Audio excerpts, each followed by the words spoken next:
안녕하세요. 교사 장현준입니다. 1차 시 연구보고서 작성법에서는 연구대회를 준비하는 과정을 단계적으로 살펴보았다면 이번 시간에는 각 단계를 사례 중심으로 살펴보겠습니다. 이때 제시하는 사례는 수업 연구에 대한 아이디어를 보고서에 반영한 하나의 참고자료일 뿐 반드시 이렇게 작성해야 한다는 정답은 아닙니다. 따라서 1차 시에서 구상한 내용을 자유롭게 작성하되 상황과 필요에 따라 적절하게 활용하시면 좋겠습니다. 말씀드린 바와 같이 2차 시에서는 준비, 설계, 실천의 단계에서 적용한 내용을 실제 사례와 함께 보여드리도록 하겠습니다. 먼저 준비 단계에서는 학급의 전체적인 기초학력을 진단하고 분석하는 것을 연구의 출발점으로 삼았습니다. 이때 기초학력에 영향을 주는 요인들을 인지적 요소에 한정하지 않고 정서적 요소와 교과 역량 등 다양한 영역으로 확장하여 탐색해 보았습니다. 먼저 인지적 요소를 진단하기 위해 기초학력 진단보정 시스템 검사 도구를 활용하였고 이후 미도달 학생에게는 별도의 검사지를 제공하여 영역별 수준을 파악해 보았습니다. 그 결과 미도달 학생은 기초적인 영어 읽기와 쓰기 영역에 어려움을 겪고 있었으며 두 영역이 서로 연계되어 학습 부진으로 이어지고 있음을 확인하게 되었습니다. 이후 개별 면담을 통해 영어 교과에 대한 학습 태도를 살펴보았습니다. 이때 미도달 학생뿐만 아니라 전체 대상으로 면담을 진행한 이유는 본 연구가 모든 학생에게 유의미한 성장을 일으킬 수 있는지 확인하기 위해서였습니다. 따라서 면담 시기를 인지적 요소에 대한 평가가 완료된 4월로 설정하고 학생들의 성취도와 학습 태도 간의 관련성에 집중하여 질문을 선정하였습니다. 그 결과 미도달 학생은 누적된 학습 결손으로 인해 영어 학습에 대한 부담감과 무기력감을 느끼고 있었으며 이를 개선하기 위해서는 점진적인 목표 설정과 지속적인 성공 경험이 필요하다고 판단되었습니다. 마지막으로 한국교육개발원의 검사 도구를 활용하여 영어 교과의 핵심 역량을 점검하고자 하였습니다. 본 연구가 학생의 기초적인 영어 능력을 향상시키는 가운데 교과 핵심 역량을 신장시키는 것을 목표로 두었기 때문입니다. 미도달 학생과 다른 학생들의 응답을 비교한 결과 타 역량은 전반적으로 비슷한 편이었으나 창의적 사고 역량과 지식 정보 처리 역량에서 현저히 낮은 경향을 보였습니다. 이제 지금까지의 실태 조사를 바탕으로 연구의 필요성을 작성할 수 있었습니다. 저는 미도달 학생과 면담한 내용을 바탕으로 현재 상황과 문제점을 드러내고자 했습니다. 이처럼 경험과 느낌 위주의 짧은 글로 시작하되 우리 교실의 문제가 다른 교실에도 해당될 수 있는 상황이라면 연구의 설득력도 함께 얻을 수 있습니다. 따라서 문제 상황을 개선하기 위해 본 연구가 필요한 이유와 앞으로 기대할 수 있는 효과를 간략하게 서술하여 연구의 필요성을 마무리하였습니다. 문제 상황을 바탕으로 연구의 필요성을 밝혀냈다면 이제는 해결 방법을 수업에서 찾아볼 차례입니다. 실태조사 결과 미도달 학생은 기초적인 영어 읽기와 쓰기 영역의 성취도가 낮았으며 창의적 사고 역량과 지식 정보 처리 역량이 미흡하여 학습한 내용을 확장하는 데 어려움을 겪고 있었습니다. 따라서 기존의 듣기, 말하기 중심의 수업에서 읽기, 쓰기 중심의 수업으로 변화를 시도하고 교과 역량을 균형 있게 개발할 수 있는 다양한 활동을 적용하고자 노력했습니다. 우선 총 13개의 단원을 8개의 주제로 재구성한 뒤 각 주제별로 10차 시 이상의 수업을 계획하였습니다. 이때 씨앗 배움터에서는 기초적인 낱말과 문장을 바탕으로 개별 과제를 수행하고 이후 새싹 배움터에서는 앞서 학습한 내용을 적용하여 모둠별 과제를 해결할 수 있도록 구성하였습니다. 이와 같이 수업 방향을 대략적으로 설정한 후에는 연구의 목적, 실천 과제, 기대 효과를 함께 작성하였습니다. 이 요소들을 동일한 내용으로 작성해야 연구의 흐름이 일관적이고 논리적으로 보이기 때문입니다. 따라서 G 단계에서는 스스로 학습 수준을 진단하고 점검하는 활동으로 구성하고 이와 관련된 내용을 첫 번째 연구 목적으로 삼았습니다. 마찬가지로 R 단계에서는 낱말과 주요 문장을 말하는 것에 부담을 줄여 성공의 경험을 쌓을 수 있도록 하였고 이를 통해 자신감과 관계성을 회복하는 것을 두 번째 연구 목적으로 설정하였습니다. 마지막 O와 W 단계에서는 다양한 활동을 통해 읽기와 쓰기 능력을 향상시킬 수 있도록 하고 의사소통 능력 신장을 세 번째 연구 목적으로 두게 되었습니다. 이러한 연구 목적을 바탕으로 기대할 수 있는 결과를 연결하는 것도 가능합니다.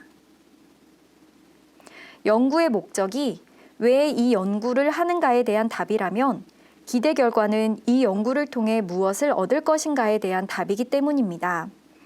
따라서 제시된 자료에서 볼 수 있듯이 연구의 방향, 목적, 기대 효과를 모두 하나의 일관된 흐름으로 작성하였습니다.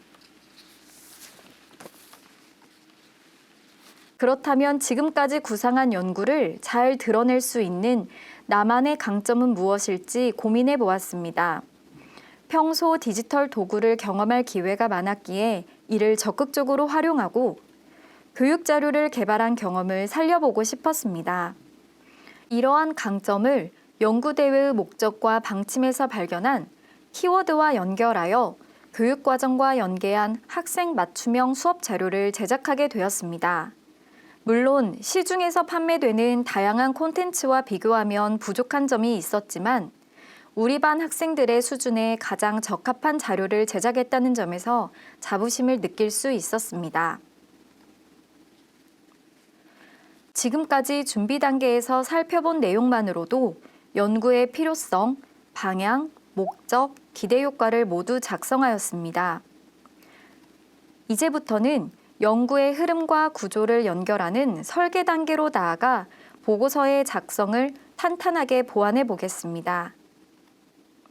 이전 단계에서 구상한 연구가 타당성을 얻기 위해서는 관련 학위 논문이나 연구대회 입상작 등 선행 연구 보고서를 참고하여 분석하는 것이 필요합니다.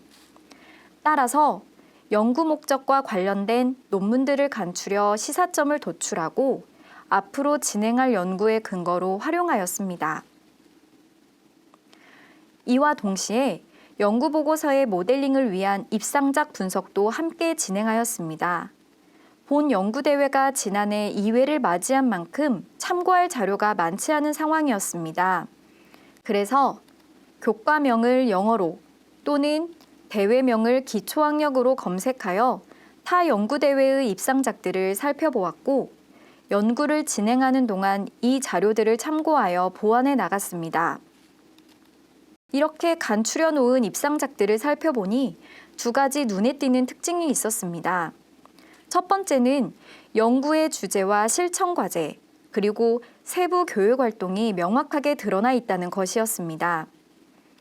따라서 연구 주제를 기초적인 영어 읽기와 쓰기 능력을 키우는 과정에서 교과 역량을 함양하는 것으로 설정하고 이것을 실현하기 위한 세 가지 과제로 차근차근, 제잘제잘, 또박또박이라는 낱말을 활용하였습니다. 차근차근에서는 학생들의 수준을 점검하고 제잘제잘에서는 듣기와 말하기, 또박또박에서는 읽기와 쓰기에 집중하여 교과 역량을 키우고자 노력하였습니다. 여기에 미리 계획해 놓은 연구의 방향까지 연결하면 세부 교육 활동에 대한 아이디어도 쉽게 떠올릴 수 있었습니다. 씨앗 배움터의 그로우 단계에서는 개인별로 기초적인 내용을 학습하고 새싹 배움터의 그로우 단계에서는 모둠별로 심화적인 내용을 다룰 수 있도록 교육 활동을 설계하였습니다. 두 번째 특징은 연구의 제목에 연구자가 새롭게 만든 용어들이 포함되어 있다는 것이었습니다. 주로 영어나 한글의 첫 글자를 응용한 사례가 많았던 만큼 주요 용어를 그로우 배움터, 글로우 열매라고 이름 지었습니다. 여기에 학생들이 성장하는 모습을 긍정적으로 그릴 수 있도록 기초가 자라는 배움터, 빛나는 열매 맺기로 보완하여 연구를 통해 기대하는 결과가 드러날 수 있도록 정하였습니다. 이후 용어에 대한 세부 내용은 제목에 등장하는 순서대로 간결하게 제시하였습니다. 지금까지 준비 단계와 설계 단계를 거쳐 연구보고서의 기본적인 틀과 세부적인 내용을 구성했다면 이제는 구체적인 사례로 엮어 완성할 차례입니다. 저는 앞서 교육자료 제작을 염두에 두었기 때문에 이번 단계에서는 자료를 개발하고 적용하는 것에 집중해 보기로 했습니다. 먼저 성취 기준을 영역별로 선별하여 재구조화하고 실천 가능한 수업 계획을 마련하였습니다. 이후 완성한 자료를 적용할 때에는 학습의 과정과 결과물을 살펴보며 학생들의 성취도를 확인하고자 노력했고, 유의미한 내용은 기록으로 남겨두었습니다. 이처럼 연구를 실천한 후 검증까지 완료한 후에는 연구보고서를 훑어보며 보완하는 시간을 가졌습니다. 이때에는 컨설턴트나 동료 교사들의 도움을 빌려 첨삭할 부분을 찾아보는 것도 좋습니다. 보고서를 작성하다 보면 산만하게 기술하거나 이해하기 어렵게 표현하는 경우가 생길 수 있기 때문입니다. 또한 문장의 길이가 길어져 내용이 느슨해질 것을 방지하고 간결한 느낌을 주기 위해 표로 제시하기도 했습니다. 이와 관련해 연구보고서의 가독성을 높이기 위해 다양한 시각화 자료를 활용해 보았습니다. 도표나 아이콘 등을 적절하게 활용하면 복잡한 내용을 쉽게 이해할 수 있기 때문입니다. 다만 과도한 꾸밈의 형태는 연구보고서를 산만하게 만들기 때문에 필요한 경우에 선택적으로 사용하려고 주의했습니다. 지금까지 연구보고서 작성법을 사례 중심으로 살펴보았습니다. 저는 준비 단계와 설계 단계에서 오랜 시간 고민한 만큼 실천하는 과정이 어렵지 않게 흘러갈 수 있었다고 생각합니다. 촘촘하게 세운 계획들이 차곡차곡 모은 사례들을 뒷받침해 줄 수 있다는 확신이 있었기 때문입니다. 이처럼 체계적인 계획과 실천이 뒷받침된다면 누구나 자신만의 의미 있는 연구를 만들어갈 수 있습니다.